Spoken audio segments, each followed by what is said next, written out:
Hello all, this is Sunil Shukla. Welcome to BRC academy Dhole. Student, जैसा कि आप सब लोग जान रहे हैं कि हम लोग फिक्स प्रीपोजिशन के बारे में पढ़ रहे हैं और फिक्स प्रीपोजिशन का हम लोग 12 पार्ट पढ़ चुके हैं और आज हम लोग पढ़ेंगे पार्ट 13 के बारे में।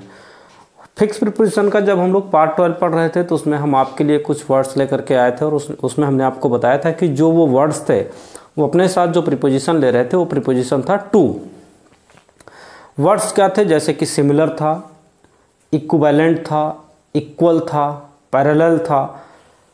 तो ये जो वर्ड्स थे वो अपने साथ कौन सा प्रीपोजिशन ले रहे थे? टू प्रीपोजिशन ले रहे थे। लेकिन आज हम पार्ट 13 में आपके लिए कुछ और नए वर्ड्स लेके आए हैं फिक्स प्रीपोजिशन के अंतर्गत। तो आइए हम सब लोग मिल करके जानते हैं कि आज का कौन सा वो वर्ड्स है जो, और ये जो वर्ड्स हैं इनकी मीनिंग क्या है और ये अपने साथ कौन सा प्रीपोजिशन लेते हैं। सो आइए हम सब मिलकर शुरू करते हैं। आज के जो वर्ड्स हैं उनके बारे में जानते हैं। आज का जो हमारा वर्ड्स है वो है रिलेटेड, अपोजिट। यहाँ पे स्टूडेंट ध्यान दीजिएगा, ये अपोजिट है, ये अपोजिट नहीं है। इसका मतलब जो होता है वो होता है संयुक्त, संयुक्त। और जो हम लोग अपोजिट पढ़ते हैं वो वहां पे ओ होता है, OPPOSIT।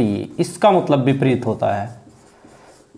तो ये अपोजिट है। इसके बाद है pertinent, befitting, relevant, suitable, German. यहां पे ध्यान दीजिएगा, जर्मन।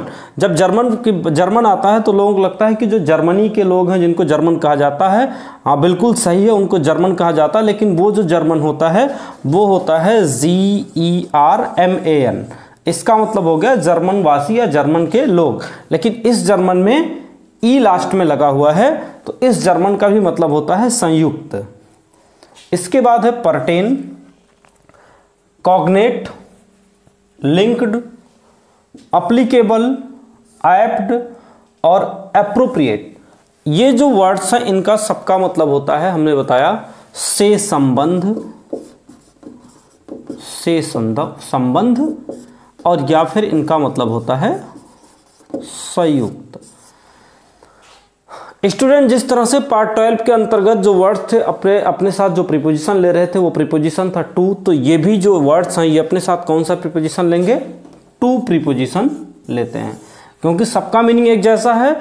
तो इसलिए all these words will take the preposition to. ये सारे के सारे वर्ड्स अपने साथ जो प्रीपोजिशन लेंगे वो टू प्रीपोजिशन लेंगे। आइए इसको हम लोग एग्जाम्पल के थ्रू समझते हैं।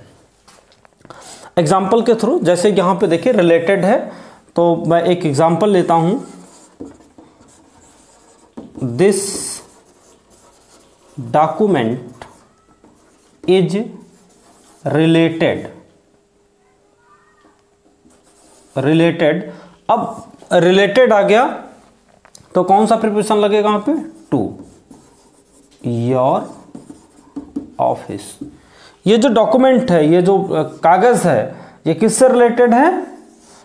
आपके ऑफिस से। तो यहां पर रिलेटेड के साथ हमने कौन सा प्रीपोजिशन यूज कर दिया? टू प्रीपोजिशन यूज कर दिया। इसी तरह से आइए एक एग्जांपल और समझते हैं। एग्जांपल नंबर 2 में भी देखते हैं।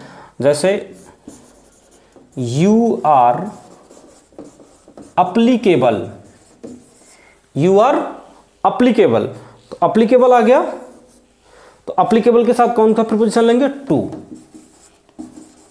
This job. अब there are many students who confused here. वो लोग यहाँ पे कंफ्यूज हो जाते हैं कि जैसे एप्लीकेबल है तो यहाँ पे फॉर क्यों नहीं होगा? तो हमेशा ध्यान दीजिएगा, एग्जाम में यहाँ पे फॉर लिख करके आता है तो करेक्ट करने के लिए तो एप्लीकेबल वर्ड्स मिल गया तो हमें क्या यूज करना है? वहाँ पे टू यूज करना है। तो you are applicable to this job. आप इस जॉब के लिए क्या हो? योग्य हो, एप्लीकेबल हो। तो इसलिए यहाँ पे हम क्या यूज करते हैं? एप्लीकेबल, टू यूज किया। इसके अलावा और भी आप जैसे टाइटल से सुटेबल से भी आप देख सकते हो। सुटेबल, सुटेबल के लिए भी आप कोई अच्छा सा एग्जांपल दे सकते हैं। जैसे मान लीजिए कोई पैराग्राफ है और उस पैराग्राफ के लिए आपको कोई टाइटल लेना है तो उस टाइटल के लिए आपने यूज किया this title is suitable, suitable to paragraph. Suitable आ गया तो हमने क्या यूज कर दिया? टू यूज कर दिया। सो स्टूडेंट्स, आज का जो हम लोगों का क्लास है आज के क्लास में सिर्फ इतना ही, लेकिन बहुत सारे स्टूडेंट्स लगातार कमेंट कर रहे हैं सर फिक्स प्रीपोजिशन के बाद हम लोग क्या पढ़ेंगे, कुछ और कंफर्म करिए। तो मैं आपको बता दूं, आपको जो क्लासेस मिलने हैं वो रेगुलर मिलने हैं।